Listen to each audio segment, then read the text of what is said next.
Counterterrorism, organized crime, I have always believed there are two noble professions who have been underinvested and mistreated in this country particular, and that is nursing and police. And I've been constantly advocating this, that we need to rebrand them. And when we need to rebrand them, we want to put resource in that. First of all, we need to infuse confidence in them. First, we need to tell them who they are. The material resource would follow that. That reputation, that brand is more important. It is of utmost importance. That self-esteem, which is associated with doing any sort of work, any sort of job. The emotional and psychic part of the human being who gets invested in any profession. I should be loving my work and my job, whatever I do. I might be a sanitation worker, cleaning bathrooms, but I should do it with joy and commitment. And to me, the police force are the divine sanitation force who cleanse the dirt of society, the filth of society. They're the chosen one. They're one of the most noble one. They are the one who protects your children from any ill-intended harm who roams around in the streets and the circles of the society. How can they be mistreated and disrespected? Then there is another side of the story. And I don't want to embarrass anyone over here. We need to do a soul searching. Yes, all of us. Can senior rank people become partners in human trafficking with the criminal gangs? So what sort of contribution it would bring to the larger image of that force? So on one hand, you have Malak Saad, Hamid Shakil, Sifat Ghayur, and you have a fellow contributor that way.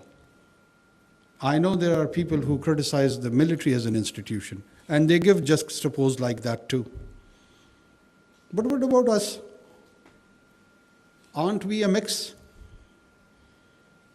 Aren't we a bunch of good and bad people?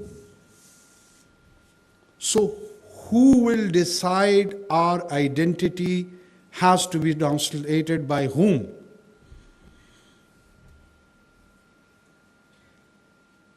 There is a huge debate about the human rights violation and in the manner the police force takes on terrorists particularly. I'm not talking about the political dissents and the rest of them. And there is a huge debate around there, and I see a lot of refined intellectuals who are quite accomplished in academic pursuits of their own. I'm not undermining that. But what I'm referring over here is that there is no gospel truth. If we take on the academic concepts of the West and try to apply it on our own population, probably at time it would be not that pragmatic. Is the population of United Kingdom or United States or let's say France or Spain is weaponized as my society is? Is anyone carrying anti-craft guns over there as a show of display and pomp and power? How many suicide bombers are there roaming around in the streets of Madrid or London or Paris? The living bombs. Somebody can just enter in and blow us, all of us. So what do? This is the challenge, and we have to respond. Do we really understand our own challenges? And then there is a discourse of the legal framework. Yes, legal framework is the product of last 2-3 centuries, post-Reformation, Renaissance period. Exactly, the medieval era has been transformed into the modern nation state with a journey of constitutionalism. Is it a gospel truth? Is it a dogma? Well, it is the counterproductive of and resistance to dogmas. So what do you do when a challenge happens or occurs to you? You take that challenge, the procedure is or supposes to be that you take it to the parliament, you deliberate it there, and you come up with a piece of legislation and have a new law. 90,000 people in this country have been killed. What sort of legislation we have done in these 2 decades? There's a talk of enforced disappearance. Yes. Has anyone has courage to peek into this issue? Has anyone taken it to the political parties that this is the issue? We need a piece of legislation either way. Why? I always refer it to, as a metaphor, my son's, I have a son by the name of Noor. If I have to send Noor to fight some nasty terrorist, what would I do? How would I equip him? I would want him to be better equipped in comparison to those nasty terrorists. And I want him to be equipped mentally also to take on that challenge. I wouldn't suggest him that, Noor, if they ask you or if they attack you, you better give me a WhatsApp call and ask me that, Baba, shall I respond to him or not? I want to give him that leeway, that independence, where he can be protected. I want him to win. So there are so many Noors sitting here. What do I do? What have I done? Have I strengthened them? Have I given them those legal tools? Forget about the rest of the resources. I'm a poor man representing a poor nation. I might not be having resources materially. What does it take to pass a piece of legislation? 1 hour? 2 hours? And whenever it is required and it is needed, what sort of legislations we do, all of us, we are witness to that. I don't want to disparage and embarrass anyone. We haven't done it. I am very much pained the way we have handled this entire anti-terrorism campaign.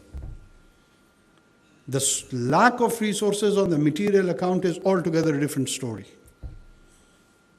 First of all, we are not, in my opinion, we are not clear.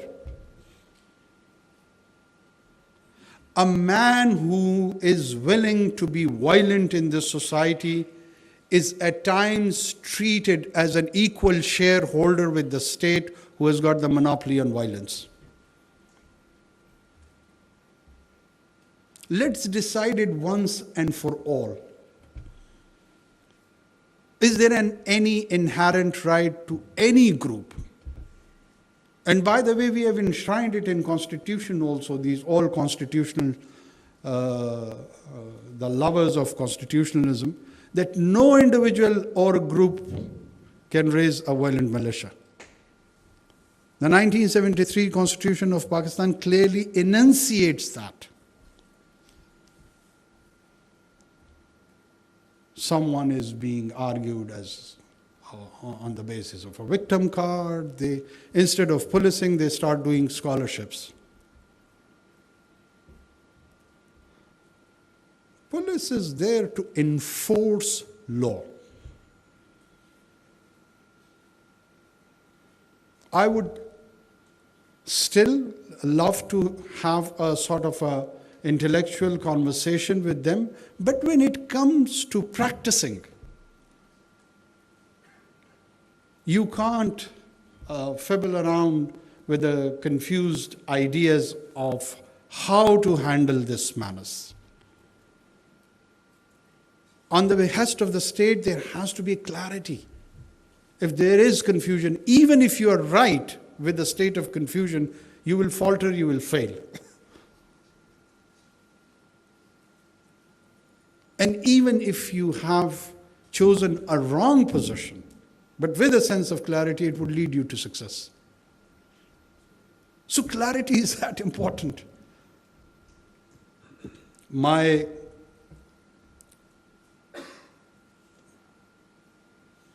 deep appreciation for this force. Our internal order, which is a constitutional order, and that order is sacrosanct. Any society cannot afford a chaos. As an historian once quite rightly described it, I don't want to be associated with controversial comments, but they once said that it is better to have few centuries of tyranny rather than few weeks of anarchy. So anarchy is unfathomable and unacceptable. And you are the one who are the custodian to protect us from that anticipated disorder. You are the front line. You are the main defense line. And when I say it's not just the leadership, from Sipahi to the general officer, all of it, there is a lack of comradeship.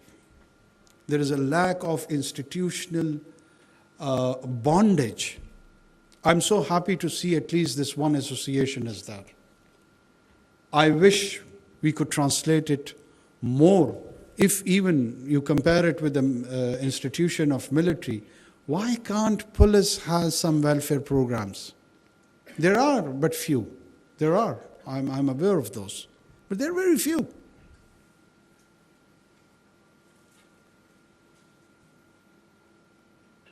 I have all the respect and love for this force, and that's why I agreed to Kaleem Saab that inshallah I will come. I always try to think how we can improve the situation and the imagery. The most important thing is its imagery. And I know a few of you, the suggestions of your leadership, they change the uniform. Image doesn't change with the uniform. It changes with attitude. Let's wear shalwar kameez, doesn't matter. Let's wear a khaki or a blue or any color. It changes, but it changes with attitude. And I'm very proud that I have a lot of personal friends in this force with whom I have been enjoying a long life relationship. And they have been a source of inspiration, a learning to me in my personal capacity. I have learned a lot while having a very healthy conversation with many potent and accomplished police officers. And I see them as a beacon in the civil services of this country. But there needs to be happening more, doing more, contributing more. And in my humble capacity, whether here in this small stint of ours, or if I have any future role, maybe next time in the parliament or wherever I am, or as a political activist, I'm always available, whatever I can do to improve the services for the people and for the force. Thank you so much.